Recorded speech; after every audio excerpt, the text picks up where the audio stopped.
Иорданиянын Эль-Карак шаарында барымтага алынган туристтер бошотулду. Күч түзүмдөрүнүн чабуулунда чиркөөнү басып алган террорчулардын 4-өө жок кылынган.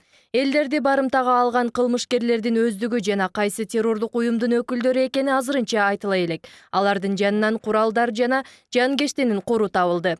Куралдуу топ полиция менен болгон атышуудан кийин тарыхый имаратка жашынышкан. Атышуунун жүрүшүндө 1 турист аял, 2 жай тургун жана 4 тартип сакчысы набыт болду. Андан сырткары 30га жакын жараат алып ооруканага жеткирилген. Полициянын маалымдамасында кылмышкерлер имараттын айланасын көзөмөлдөп жүргөн кайгуул кызматына карата ок чыгарып башташкан.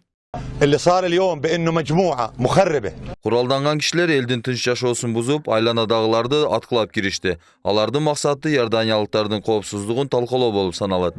Иордания АКШ башында турган эл аралык коалициянын мүчөсү. Алар Сириядагы ислам мамлекети террордук уюмуна каршы аба соккуларын жиберип келет. Бирок ошол эле убакта өлкөдөгү жарандардын көпчүлүгү коалицияга кирүүгө каршы пикирлерин да билдирип келишүүдө.